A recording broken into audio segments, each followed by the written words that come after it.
Hi, friends. Welcome back to the Rare and Brutal podcast. I'm your host, Michelle, and today we are talking about how to curate a peaceful life with Lexy Leigh, who is the host of the Piece of Me podcast, the podcast dedicated to inspiring individuals to ignite their spark and live their best lives. We'll discuss everything there is to know about how to define what peace looks like for you and choosing joy in the face of struggle and navigating where to find your spark. So thanks for joining us, Lexy. Well, thank you for having me. It's great to be here and connect with your listeners, and I'm looking forward to the conversation. Of course. So let's just start off. I'm curious, can you just give us an introduction to who you are and Piece of Me podcast? Sure. Well, I will say that first and foremost, I feel like I'm an overthinker, and I call myself a wellness seeker. So I'm one of those people that I'm always trying to find the balance to live my best life. And that's kind of what the podcast is. So I am the creator and host of the Piece of Me podcast. And it's important to point out that Piece of Me is spelled P-E-A-C-E because it's all about the peace, Yes. positivity, and balance. So I'm just somebody like everyone else that's just trying to navigate all the changes that come in life, from friendships and relationships, and trying to always like level up and better myself and just grow as a person and just learn to kind of, just make life the most that it can be. So, yeah. I love that. I love the message of your podcast. Immediately when I stumbled upon your profile, I was like, oh my gosh, I have to get you on here because it aligns so much with what I also love to do on Bare and Brutal. And yeah, I think the audience is going to love the conversations that we have today. You mentioned, Piece of Me podcast was sort of born out of trying to find the balance and figure out how to live your best life. Mm-hmm. What was kind of the trigger to you creating this podcast? I know you have, your own career, obviously. Tell me about the birth of Piece of Me podcast. How did it come about? That's such a good question. I will say that my background has been spent in recording studios. I've worked at radio, not on air, but I've done some of the commercial side in marketing. So I'm fairly comfortable behind a mic, although I still get nervous. But I always knew that I wanted to create some kind of platform that would connect people in conversation. And I think a lot of times we're looking for validation to know that we're not alone, that a lot of people have the same struggles and are thinking the same things. And we're all just like, we're all normal people. Like we're all trying to figure this out. Like no one has lived this day yet. We're all doing it together. So for me, it was trying to figure out what kind of platform that was going to be. At first I thought maybe it was going to be YouTube, but then I found really quickly that I felt very uncomfortable in front of a video camera, editing and doing all the things. And I'm like, okay, that's not it. So scratch that. But I took a little bit of time to kind of figure out like, okay, what's next then? And I thought, you know what, podcasting might be a better fit. In this way, you can connect with people around the world. Like you and I were in different states and, getting to meet people and share stories, get advice and just connect. And podcasting just kind of came from all that.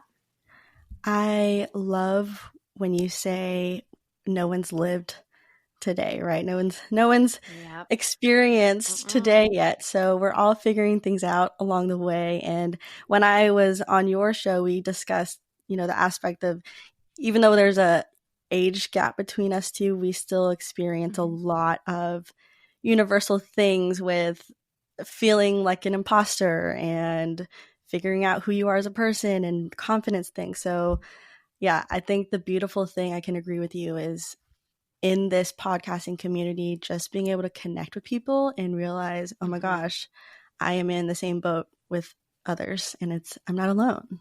So absolutely. And it's funny because I was thinking about our conversation earlier today and I thought about that because I'm in my early 40s and you're not. you're much younger than I am, but there are still, I went through and I'm still going through a lot of those same changes and those shifts and just kind of trying to figure those things out. So even though, yes, we might be, your audience listening to this right now might be closer to your age, but we're all going through the same stuff. And that's what kind of brings us together and makes us connected because we all have the same insecurities or similar insecurities. We're all, seeking a lot of like love and support and friendship and a lot of the same stuff. So, Mhm. and of course, balance to live our best life. Yeah, very well said. So I have a list of questions here that I'm reading off of my phone. Um, I know that, like you said, this platform is something you've wanted to do for years, just an opportunity for you to find that connection with people. What would you say, the biggest piece of advice you can give to someone who is in a situation where they are passionate about doing something? For you, it's finding that balance and releasing that message out into the world and telling people, hey, you Yeah. can live your best life. What is your advice for someone who has a passion about something, but they are just afraid to take action? That's such a good question. And I'm not a pro at this, but I would say if you don't take action, you are going to regret it. You're Mm, always going to wonder, what if, if I had done that, what would life have looked like? How would I have turned out? What would my experience have been had I tried that thing? And I kind of think like everything in life can be undone. And this might sound terrible, but really? I mean, you can get married, but you can also get divorced, right? Like you can undo Yeah. that. You can get a tattoo and you can have it removed. So you can, decide something. I mean, you can move away and then you can move back. Yeah. Like there's so many things. I mean, not everything, but a lot of things you can do and undo. So if Hmm. there's something that is a passion within you, why not try it? Why not just give it a shot? Maybe it's easier or harder than you thought. Maybe you love it. Maybe it's a great fit. Maybe it's not. If it's not, that's okay. You can undo it and you can go back to where you started, but you can always just try it. So, there's no harm in just trying something and just giving it a shot. And again, I give it a shot with the YouTube thing. I actually had invested in the equipment. I had the whole setup. I had this, Wow. room in my apartment that was like my studio. And I think I recorded 3 or 4 episodes. And every time I had to watch myself, it was just so cringy, which I'm sure is like normal for people. But Yeah. I was like, no, this is not for me. Like, this is just, I can't upload. This is not for me. So you might just go through the motions and realize, like, whether it's podcasting, YouTubing, or YouTuber, a different career, it could be a different major in school. Like, it doesn't matter what it is, but you're going to know, you're going to feel it if it's not a good fit for you. Like, your body's Hmm. going to tell you. So why not just give it a shot? Because you might as well pursue it. That is such an interesting perspective, to think that everything can be undone. Because I think, initially you said it and my eyebrows went up and I was like, interesting. Okay, let me hear you out some more. But that takes off so much pressure. It alleviates so much pressure of needing to get things right. And I Mm, think, I'm sure you've experienced this as well, but right now in my mid 20s, I'm struggling with action because I'm afraid of failing, right? Or I'm afraid mhm, of it not working out, or maybe it's not going to be for me. But like you said, it's more, just try it. And mhm. that's what this is for, right? We're supposed to try things. If it doesn't work out, it's okay that it doesn't work out. You can try the next thing. How would you say you have, I mean, can you maybe speak on your experience where you've been in a situation where, you were afraid of trying, and how did you deal with your own expectations of, failure and things like that? Yeah, that's a great question. Personally, I've shifted the industries that I've worked in for my full-time job. I always tell people in my podcast, I have a full-time gig. Podcasting is my passion project. And I put my heart and soul into that too. But, whether it was podcasting or even, switching careers, I had Mhm. decided about 10 years ago that what I was doing was great, but I wanted to do something different. Mhm. And I've always been inspired by other people's stories. Like that's a lot of what I spend time on my podcast doing, is like finding out why people decided to do what they did. But what I think what it comes down to is like insecurity. It's like feeling like, Mhm. we worry about failure. We worry that someone's going to judge us or think less of us or laugh at us or whatever. But just, but really, what is the failure? What, if you really dig deep, is what are you actually worried about? Is it what people think? Is it, and who is it that you're worried about thinking this way of you? Is it family? Is it friends? Mm-hmm. And if you drill down, like, or is it just an insecurity, that you just don't have the confidence within yourself? But we all start from somewhere. And, there's that saying, and I hate this saying, but they say that every person puts their pants on the same way. So whether it's the CEO of a company or someone that's, Yeah. maybe, I don't know, in a different position, they're still putting their pants on the same way every day. Like, so they're just like you and me. But, I think that when it comes to trying something new, you're not going to be an expert in it. You're going to Mm-hmm. figure it out as you go. But the people before you probably had to do the same thing. They probably Yeah. had to figure it out too, because they weren't an expert in that thing. So, and I think just kind of giving yourself some grace and just understanding that you're going to give something a shot and it might not go exactly the way you want it to, but just Yeah. know that's built into your experience. Expect it to be a little bit shaky and just go for it. I think that is so much easier said than done. True. But you're right. Everyone does put their pants on the same way every Right? morning. I know it's such a corny saying. It is. But I think, though, with social media nowadays, it is so easy to look at someone's day 500 and compare it to your Mm-hmm. day one. Yep. And, comparison is the thief of joy. And so Yes, it is. that is so difficult. Just realizing, hey, I'm going to suck at this because coming Mm-hmm. from me, I am just a perfectionist and everything needs to be, all my ducks need to be in a row. And so the thought of just being bad at something makes me, it's like nails on a chalkboard. So I'm Mm-hmm. really in this era right now where I'm trying to give myself space to not be good at things. And I don't know. I Will you love, say something like, yeah. and I'm just going to interrupt you because, like, as you're saying that, like, you're taking a risk on podcasting or whatever it is that you're doing. And there's people that look to you and they're admiring you for taking that risk. So even if you feel like, I don't want to be a failure, I want to have my ducks in a row, there's still somebody out there that's admiring you for what you're doing too. So, like, you're doing great. And I think Thanks. social media can be really unhealthy for sure. Yeah. How do you balance that? I mean, I know a big part of Piece of Me is finding that balance. Can you speak on Mm. how you go about that process? What does that look like for you? Yeah, thank you. I'll even touch on just the social media side because you brought that up. I think sometimes we have to take a digital detox and step Mm-hmm. away from social media because, I mean, I don't know about you, but I can sit on my phone and I'll be like, oh, just 2 minutes. Let me just quick scroll through something. And then all of a sudden 10 minutes have passed, 15, 20, 30, an hour. Yeah.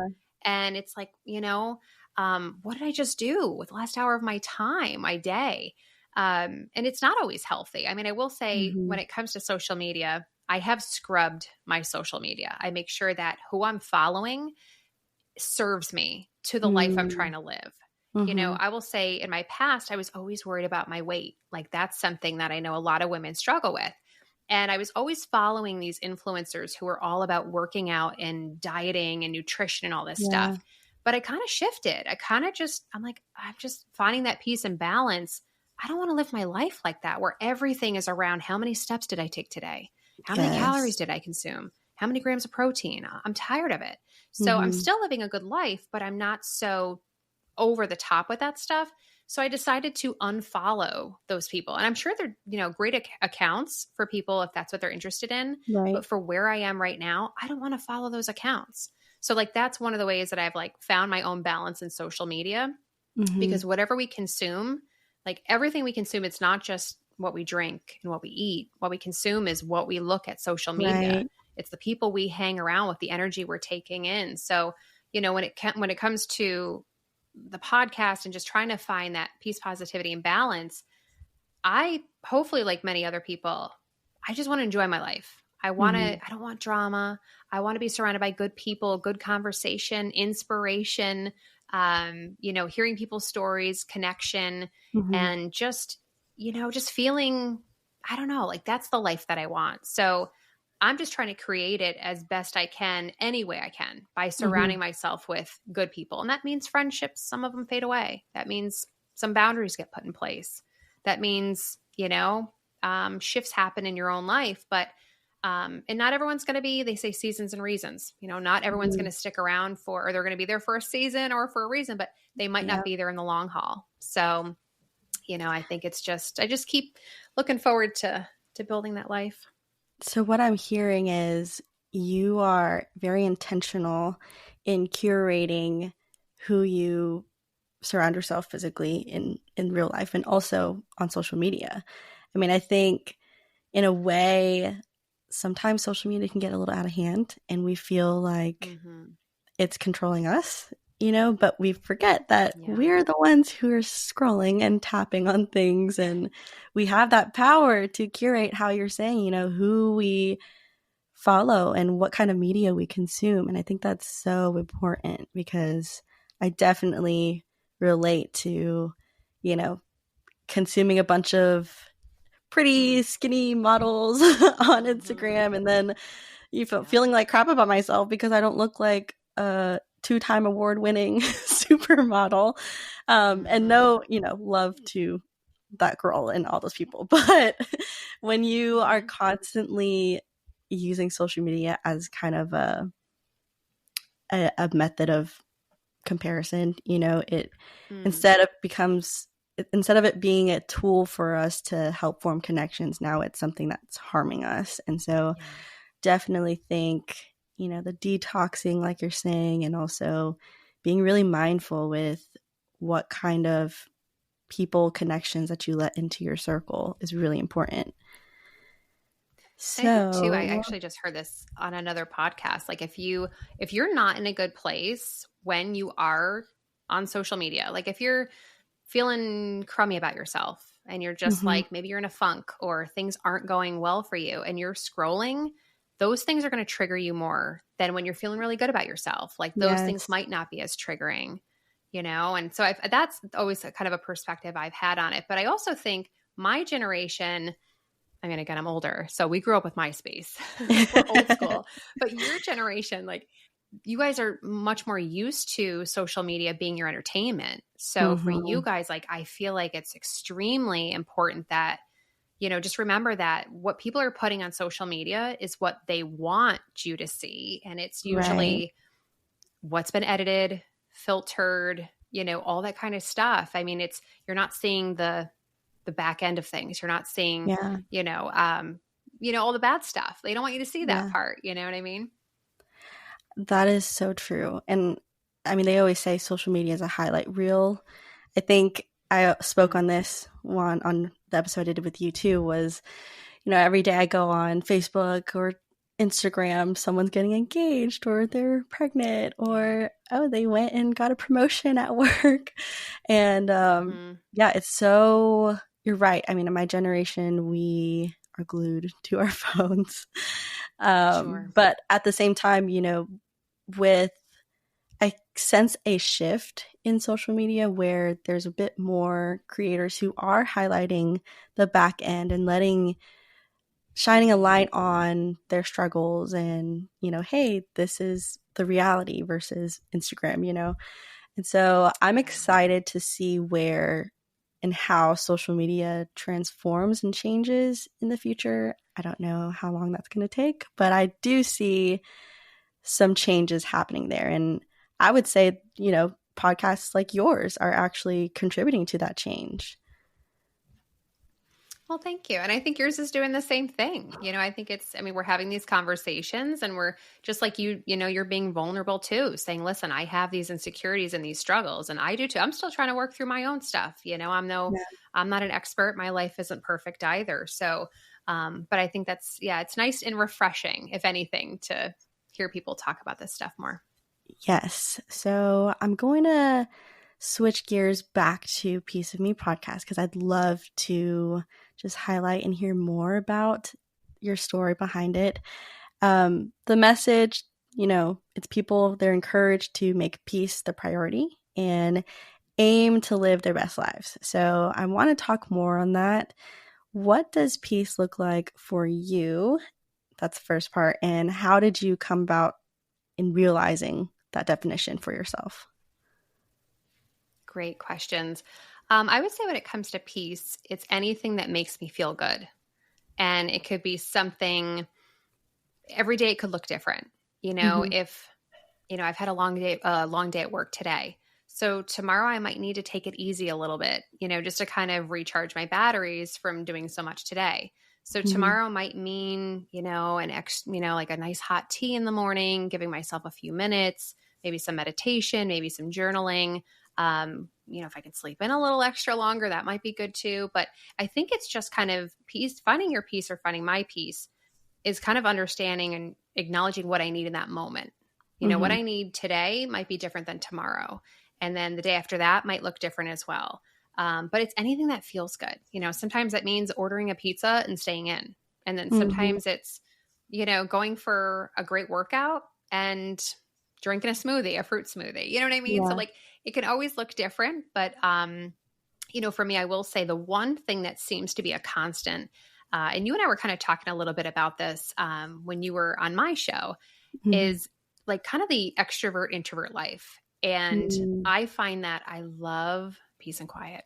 Like I love when I have the house to myself and everybody's gone and it's just me. Like that is the best, that's when I Paradise. get to read, yeah, journal, put some soft music on or not, but that's when I find like it's literally peace. I don't want anything on in the house, no TVs, no nothing. Yeah. Um, and that's just like so comforting and just it lets you hear the thoughts in your head because otherwise we are surrounded by noise all the time from the Yes. moment we wake up to the moment we go to sleep. Like there's just something all day long that we're listening to or that, is talking to us or there's just always noise. Yeah. Yes. And I also noticed that journaling is a big part of your brand and who you are as well. Can you talk more Mm. on that? Is journaling a key part in how you maintain this peace that you talk about? Great question. I love journaling so much. You're right. I am a very big proponent of this. So I will just tell your listeners um, journaling is kind of like you either do it or you don't. Like people aren't Mm-hmm. like, I kind of do it. I was not a Dear Diary writer growing up. Like I didn't have a Dear Diary that I said, oh, that kid in science class, he's really cute. I really want to talk to him. I didn't do any of that. Like that wasn't it for me. But as I got older and I started going through these shifts and trying to find that peace, trying to find that balance, I just found myself having to work through stuff like the things I held on to. I had chips on my shoulder. I had grudges I couldn't let go of. I had, Mm-hmm. times where I felt like people stepped on my feet or disrespected me, or I got, I lost out on things. And I Yeah. felt like I had to work through those things. Like you have to work through what's in your past so you can work and move forward. So I had Mm-hmm. to work through that. But I also wanted to just kind of daydream and think about passions. And that's kind of part of the whole podcasting getting born was something I journaled about. It was something I was like, this is what I want to do. But there's something very therapeutic about putting your thoughts and pen to paper. Like there's Mm-hmm. a really nice connection there that just really helps you work through whatever it is you're going through. Like you can be Yeah. goal setting, making lists. Like it doesn't have to be all your deepest, darkest secrets, Mm-hmm. but it can be, capturing memories. It can be a gratitude practice, and I think a lot of times, we're a few months into the new year, but we set all these New Year's resolutions and intentions and all these goals to be this kind of person. And I'm going to live more in the moment and all this Yeah. kind of stuff. And it's like, okay, cool. But how are you going to do that? How? Yeah. And right, like you have to have a plan. And for me, it's journaling. I can every day capture the positive. What am I Mm-hmm. looking forward to? What happened that was good today? What am I struggling with? Mm-hmm. And yeah, I love journaling. So if anyone wants to try it, if you're, pick up a notebook and you can just get started and don't overthink it. Just get started and write. Don't overthink it, says someone who is an overthinker. Yes, that's right. Because I know. I would love to dive deeper into that. Can you just Yeah. walk me through a day of journaling? So you say you do it daily. It's a daily practice of yours. Do you have I know sometimes people have guided journals, like there's already ones that have Mm. templates, or do you just have a complete blank page and you just ask yourself, how I'm feeling today? How do you go about this process? What's it look like for you? Yeah. For me, it's something I do almost every day, Mm-hmm. usually in the morning. Sometimes it happens at night. I might decompress that way, but I have noticed that I am not a morning person. I don't love to chat in the morning. I like to have time to wake up, but sometimes I have thoughts in my head that just need to come out, but I don't want to talk Yeah. about them. So for me, it's one of the ways I like to wake up in the morning is pull out a journal and just start writing. And maybe I'm sitting there with a cup of coffee, an iced coffee, like a matcha, whatever, and Mm-hmm. just enjoy that and just kind of get my thoughts out. But it's never something that I feel like I have to do. It's always something I Mm-hmm. want to do, just to kind of, get work through whatever it is. And Yeah. I actually travel with my journal. Like my journal goes everywhere because mine does have a lot of deep, dark secrets in there. But, so I don't want people reading that, it is Right. private, but it goes everywhere. If I travel, it comes with me. Some people capture trips and memories, vacations. So yeah, Mm-hmm. it's helped me. And I talk a lot on my podcast about pattern popping. And that's Mm-hmm. something that your listeners can even do where a lot of times what you write in a journal, and if today is day one for you to journal, you might even notice that you start to write about certain topics. You might notice certain themes in what you're writing about. Whether it's triggers, traumas, or passions, you'll kind of notice that there's certain things that you just tend to write about. Those are things that should stand out to you. So they kind of Mm-hmm. pop out, pattern popping. But there's a Okay. pattern there for you. So it's kind of a way for you to explore that thing, whether it is a trauma that you need to heal from, Mm-hmm. something that's triggering you that you want to work through so it doesn't bother you as much, or it's a passion. If you're always writing about, God, I want to start this podcast. Well, there's an interest there. Yeah. There's something that you have to look into that. So, or it could be, I really want to move across the country. I want to, change my major. I want to switch careers, whatever it might Mm-hmm. be. So, journaling can just be so therapeutic. Yeah. And I would also say, if you're somebody who, if you have a therapist or you don't, to me, a journal is like your on-call therapist, just helps you get all your stuff out. If you know what I mean? Like Yeah. it's really helpful. No, I have journaled on and off. I did do therapy at one point, and my therapist was like, "Hey, you should try journaling." And I will say, I'm a Mm. writer. I love writing. I love reading things, and so it was a really good outlet for me, but I just couldn't keep Mm-hmm. up with it. And like you That's said, it okay. has to be something that you want to do, right? And it eventually Mm-hmm. came to be something that felt like a chore for me. And Yeah. it was almost like I was writing to someone for them to read it. But I was like, this is just meant for me. Mm. So I definitely think that it's a good practice and I want to get back into it. So I love what you just said about like the pattern popping. That's new to me. Um, Mm. yeah.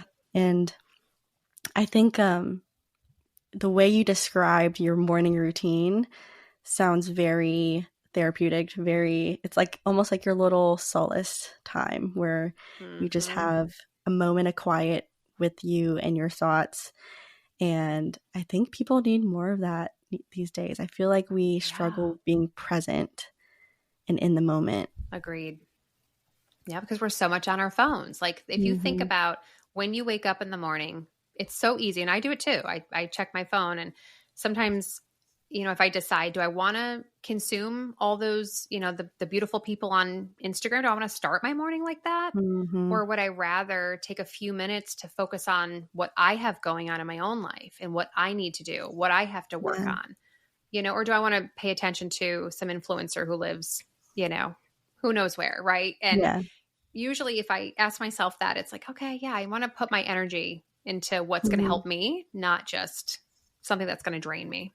Yeah. It's like setting your intention for the day. Here's how I'm going to Mm-hmm. start out this day. We're going to love ourselves. We're going to be productive. Yeah, I love that. I think you've just absolutely. convinced me. I'm gonna, I have so many journals. I love just going to TJ Maxx and Home Goods and finding Yeah. cute little journals. But the Oh my thing is, I gosh, don't totally. use them. So listen, that's my homework today. After this podcast, I'm gonna go find one of my cute journals and Yeah. start again. And that's a great way to start. Like find a pen that you like, like your favorite pen, a favorite spot in the house. I do recommend a hardcover because that way it's Mhm. easier to write on. But yeah, I mean, that's a great place to start. And you might need a journal that has like more prompts in it, like it's more guided. Mhm. Whereas, I like more free flow, just a bunch of lines. It's blank, but everyone's Yeah. got their own thing, so you just might have to find what fits you.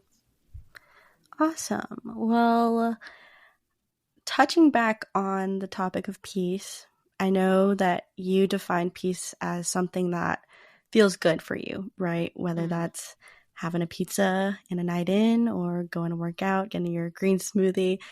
But I'm interested in hearing your thoughts on how someone can define what peace looks like for them when they haven't mm, necessarily known what that's like. mm, good question. I would say for that person, it's probably something you've already done and didn't realize it, but it's probably something you either have done or have done or haven't, but it's something that's going to fill your cup. And it Mm-hmm. could be something that if everything was done, if you had, if it's homework and you're in school, your homework, your studying is done, all whatever, papers are done, or if it's with work, you're done with the day. If you actually had an hour where you didn't have to do anything else, how would you spend your time? And let's just take the social media out of it. But would you take a nap? Would you read a book? Would you journal? Would you meditate? Would you go clean a closet? Like that, even Mm-hmm. that's therapeutic. Like Yeah. what would you spend your time doing if you didn't have to do all the life obligations that you have? Mm-hmm. And that might be a really good place to start because that's what's feeding your soul. If you find yourself like, yeah, I usually go outside, for 10 minutes every day and that, or I listen to I create a great playlist and I listen to that. Those are the little things that you're probably already doing them. That's bringing you peace.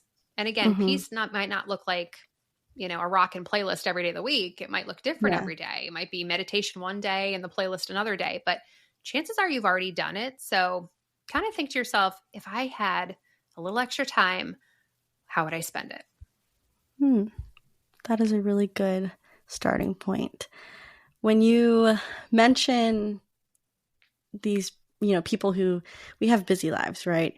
It makes me think Mm, of my mom. She was practically a single mother working all these jobs and raising four children. And so it makes me mm, think of people who are in situations similar to my mother's or even tough, even more tough ones that, I can't even yeah. fathom right now. But what is your advice for someone who doesn't really have the privilege to spare an hour a day Hmm. for, to Sure. prioritize peace? Yeah. And all credit to your mom because that is not an easy job by any means.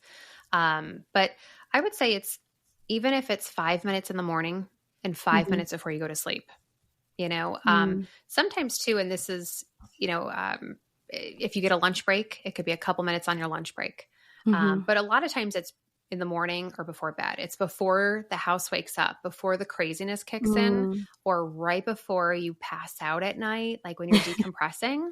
Like there's usually a couple minutes you're laying in bed, maybe the light's out and you're just trying to fall asleep. Like that could be your time to just in your head appreciate what good came out of your day or Yeah. try to meditate or again, read a book, journal. It might just only be 5 minutes here and there, but sometimes just knowing at the end of the day, like no matter how crazy this day is going to be or how much, these kids are going to pull out of me, I've got Mm-hmm. 5 minutes. I got 5 minutes where they're going to be in bed.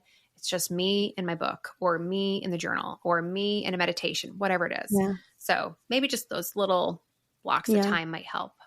So really just prioritizing and setting that intention. I'm going to take at least 5 minutes out of my day today and put myself first and find Yeah, that it's peace. just Yeah. 5 minutes. Yeah. Because there's a point where when you're waking up and you're just starting to kind of wake up from your fog, and Mm-hmm. but yeah, I mean, of course, we're busy people, but yeah, and as they say, you can't pour from an empty cup. Mm-hmm. So, or put your oxygen mask on before someone else. So take care of yourself, and whether it's a mom, I mean, moms are hardworking people, and they need to recharge their batteries so much. So Mm-hmm. you are just as much a priority as your children are. So take care of yourself too. Yeah, that's so important. And I think prioritizing yourself and your joy too as a parent makes you an even better one, because you're right. How can you pour out of an empty cup? How can you do the best and help your child when your own needs are completely abandoned? And I wish my parents or my mom had the resources like that back then, where you talk about like mental health and how to Yeah, prioritize your peace and happiness, because I don't think that was there for women back in the day. Like it I was always, agree. keep moving, keep going, you have something to prove, like you need to Hmm. provide. um yeah, man. I agree with you. Yeah, it was tough. I'm glad these conversations are coming out more, but you're absolutely right. Hmm. So we talked about peace. We've talked about, Mm. finding balance and prioritizing, just taking some time to set your intentions for the day. I would love to hear about joy and how you Mm. have navigated choosing joy in your life, because I don't think that that's an easy thing to do, to choose joy. I Mm. think it's a lot easier to sit in, you know, the mess and the sadness Hmm. and the anger. Yeah. And it is. There's that saying like misery loves company. And it is. It's easier to just feel you're owed something or you deserve something because of what you've been through. But Mm-hmm. I would say all of us have a past. We have we've all experienced some type of hardship, some Mm-hmm. more than others. Some of us still healing from those things. But I would just, ask yourself, how do you want to be seen and how do you want to show up? For me, I mean, that's kind of one of the ways I started journaling. Was I used to always Mm-hmm. phone a friend. Anytime anything went wrong in my life, I had this go-to girl. I'd pick up the phone and for like 30, 40 minutes, I would just pour out all this stuff of, oh, this is going wrong and this is going wrong. Mm-hmm. And after like, years of doing that, I like kind of just like it just hit me. Like she didn't say anything, but I just realized that anytime I call her, like 75 to 80% of my conversation with her is negative. And Mm. I'm lucky she still answers the phone. At some Yeah. point she might go, you know what? Like, I don't want to hear this because we already are surrounded by so much negativity and Mm-hmm. craziness in this world. Yes, she's my friend, but that's not fair to her either. And it's not Right. her job to fix my problems. So after a while, that's kind of where the journaling came into play. But that's where I decided I want to, anything I'm working through, I'm going to put it in the journal. And I Mm-hmm. started, when I did talk to her, sure, you're still going to it's life. You're going to talk about, the hard stuff you're going through. And Right. that's normal. But I noticed that she said to me, she's like, oh, wow, you're really in a good place now. And it just kind of took me back because I thought I was in a good place before. I was just maybe Yeah. oversharing, but I didn't like how I was showing up. I didn't like Mm. that her perception of me, and a great, wonderful friend, but I didn't think I was being a wonderful friend to her by just pouring my Mm. stuff on her plate. So I just ask yourself, when you choose joy, one, try to bring some peace into your life. Find things that do make you happy. I actually have a whole episode on this. It's called Creating Your Happy List. And it could be simple things that you do every day. There's an article or a book out there, micro joys, micro joys. Mhm. So those little bits of happiness in your day.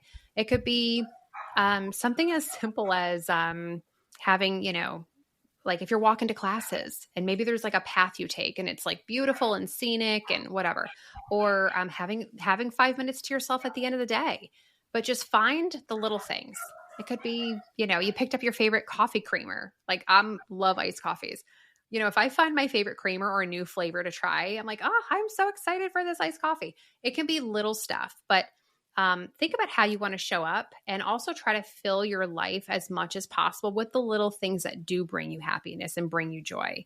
And yeah, I mean, you can still be a real person and have struggle, but just, you just decide like who you want to be and how you want to show up. And I just didn't like how I felt. I didn't like how I felt when I realized how negative I was being, in my life. I'm like, I don't want to be that person. It just didn't feel good.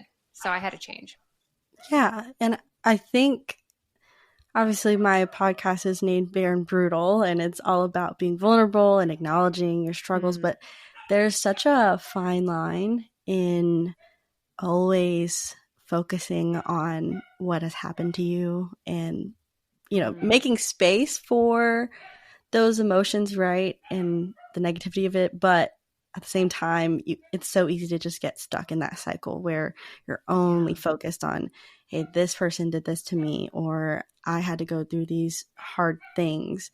So it's definitely a balancing act, choosing Yeah. to make space for those experiences Mm, and being vulnerable, but at the same time, how are we going to move past this? How are we going to make that struggle mean something in a sense? mm-hmm.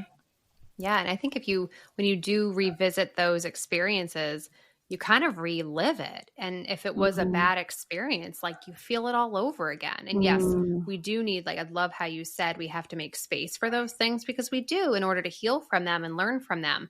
But I mean, it could be something simple, like again, with me having a bad day. If I decide after I've already experienced this bad day, if that's what happened, well, if I tell two friends about my bad day, I've just lived it three times.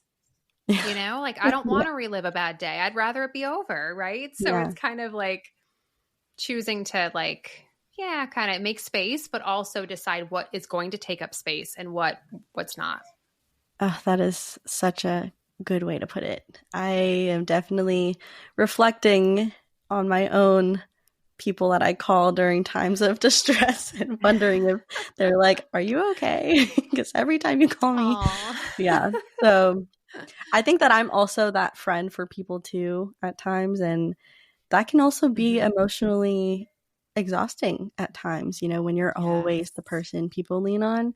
So, how would you go about having that conversation with someone? Hey, Yeah. That, um, yes. I wouldn't even know how It's to how heavy. to say no. Like, how do you set those boundaries? Have you been in a That's a great, situation where you've had to? oh, thousand times, thousand times. And it can happen even when you do put the boundary in place, because Mhm. when it comes to boundaries, the only person that really has to respect your boundary is you. Mm, So you can tell wow. everybody around you, hey, this is my boundary. But guess what? Chances are they're not going to adhere to it because they didn't like that boundary. They like having that access to you, or they like that you're Mm, always doing that thing for them. That's what they're used to. That's their norm. So now you're like, yeah, I'm not going to do that anymore. Well, they're not going to like it. yeah. But if you keep showing up, all you're doing is your actions are telling them that, yeah, that boundary didn't really mean anything to me. I'll keep doing what you need of me. But, to answer your question, I think sometimes it's just not answering the phone. Like Mm, I have my phone on mute. My phone is on mute for everything: text messages, emails, phone calls. But I will also tell you that I have my phone in my hands almost all day long. So nothing really goes unanswered. I see my phone mhm, light up, I know it's ringing. But just having it on mute has, like, given me my own peace, right, in my mhm, digital world. But sometimes it's, if you have a friend who every time they call you, it's an hour and a half conversation, that might be the friend that when they call you, you say, hey, you know what? I'm so sorry. I only have 20 minutes today. Like, I only have 20 yeah. minutes to chat. And then at 20 minutes or minute 19, hey, I'm really sorry, but I really got to go. Or, and sometimes too, it's saying to somebody, listen, I'm going through some really hard stuff too right now, or I just don't have the emotional capacity to give you what you need. I can't show Mhm. up and be a good friend for you right now. And I'm sorry, I really wish I could give you more, but I just can't. So I might not be the friend you want to rely on right now. Wow, that is powerful and very helpful. And I'm sure a lot of people listening have probably been in a situation like this, and you just dropped us some wisdom there. So thank you. Oh, I hope some life lessons. I've learned a thing or two. So I have here, since we're talking about life lessons and experiences, can you tell me about a time where you were at a low point and you Mm, managed to soldier through it all? Because I think, we talk about how you have to balance between making space but also being positive. How do you even go about doing that? And how did you mm. navigate that? Such a good question. This literally happened to me about 2 months ago. Wow. Um, I, yeah, and I didn't see it coming. I felt like for some reason in my world, 2024 has been insane. And just chatting with other people, like a lot of people have said, yeah, Yeah. like this year has been crazy, right? Like so many people can relate to that. Yes. Right. So It feels like it's it was no been different for me. an entire year, but it's only been 3-4 months. So Yeah. I yeah. don't know what's going on, but yeah, I'm right there with you. So for me, I just felt like, and I really have always been good at balancing a lot of things, but for like the real first time in my life, I really felt beyond burnout. Like I Mm, had nothing in me. And I felt like I was almost like standing on a mountain screaming to people, like, I can't take it anymore. But people mm, still saying, but can you do this other thing? But hold on, can you also do this? And it's like, I'm telling you, I can't do yeah. any more. And you guys aren't hearing me. It was happening in my professional life, Mhm. managers, coworkers. Hey, I need your help. This, that, and the next thing. Podcasting life, there was projects where I was like, hey, I got to put my podcast on pause because Yeah. I need to recharge my own batteries. Like I'm burning out. I was dropping the Mhm. ball. I was making mistakes on my own podcast. I had Mm, episodes that were being released that weren't even edited yet. Yeah, that's not how I want to show up, right? So we all make mistakes. And that slipped through the cracks. And all of a mhm. sudden I'm like checking my podcast stuff and holy cow. I have a completely raw episode that just no intro, no outro, no editing, no nothing, just recorded raw audio that just got released. I was humiliated. Like, oh my gosh, I was Yeah. cringing hard. And that was another reason I knew I needed to pause. And Mhm. then yeah, like my personal life, like every part of my life was draining me and I felt like I was so overwhelmed. Then I Mhm. caught COVID, which I Oh kind of my thought gosh. was I know, the cherry on top. But I kind of felt like relieved when I caught COVID. Like when the test came up positive, I was like, you know what? I finally have an excuse to get a break. Like Yeah. that's how I felt. Like now everyone's going to kind of chill out and like they're going to understand. Um, People were still coming at me. There's that boundary. Like people were still like, "Oh, I know you're Mhm. sick, but can you still?" And I'm like, "Really?" Wow. So that's where you stop answering calls, don't reply. You just say, "I'm sorry, I said no." Be firm in your boundary. But for me, what happened, how I got out of this was I felt so burnt out and I thought, okay, I can't keep going like this. Like my life is out of balance. Something has to Mhm. give. And the only thing that's going to give is me. So I can't expect someone to come and save me and be my hero. It's going to come from me. So I started to kind of look at my life and just evaluate like what's working and what's not and kind of do like a personal audit. And Mhm. through that, it was okay, I love the podcast, but I am clearly dropping the ball and I'm not showing up how I want to. I have to press pause there. And it was completely unintentional. Didn't expect it to happen. I think I paused it for like a couple months. But I mean, there were episodes coming out that weren't supposed to come out. So that was like, okay, press pause there. Um, and then my work life, my personal life, whatever. And so I just kind of just did this little audit of what's got to get tweaked. Mhm. And that's actually how I created the Best Life Blueprint. But I just kind of realized like what does living my best life look like, and how do I make the changes for that to happen? So yeah, I made some changes, did some tweaks, and slowly pulled myself out. But I will tell you, you'll know when it's like, yeah, I need to kind of press pause on my own life because you'll feel it. Your body and Yeah. everything around you is going to tell you. You're going to know it, but you can pull yourself out.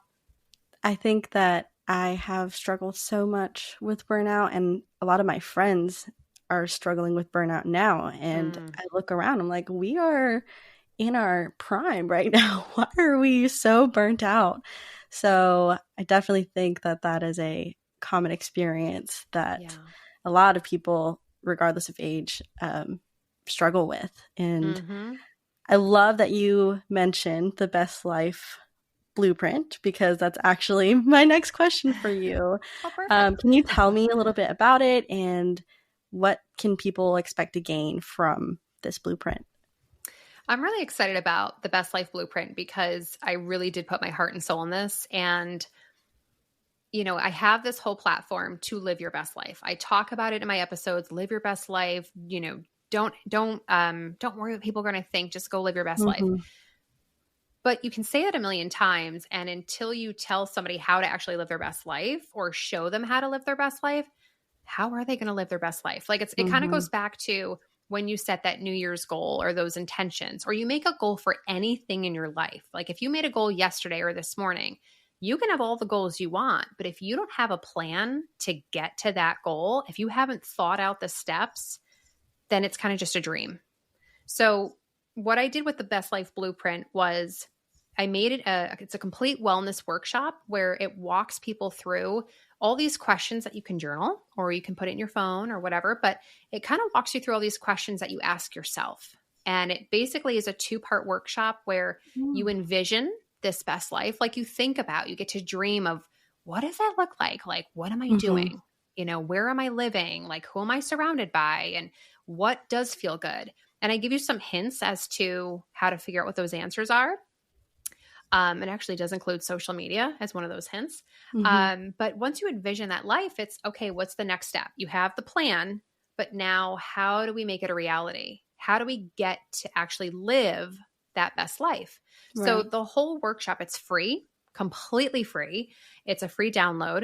You can get it on my website, which is peaceofmepodcast.com, or on Instagram, Piece of Me Podcast. And it's called the Best Life Blueprint. So it's you just grab it, and it's just a fun thing to work on, and it'll just help you envision your best life and then put a plan into place so that you start to live a life you'll love living. I love that. I think that is so helpful because, like we've been talking about, it's so easy to say, yeah, choose joy, choose peace, prioritize your peace. But how do we even go about doing that? How do you tackle it? So this Best Life Blueprint just gives people a guided workshop. Hey, here's some actionable items and exercises you can do to determine that. That's so helpful. Yeah. Oh my gosh. I hope people enjoy it because it was, yes. Go download it. Yes, everyone listening right now, go immediately download this Best Life Blueprint. I think it is going to help so many people. Okay, so I have one last question for you. Sure. In 3 words, can you describe what inspires a spark in you? And how do we find our spark and keep it alive?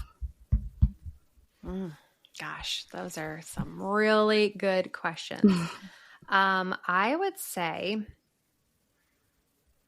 for me, and let's see, this is 3 words, but it's always be better.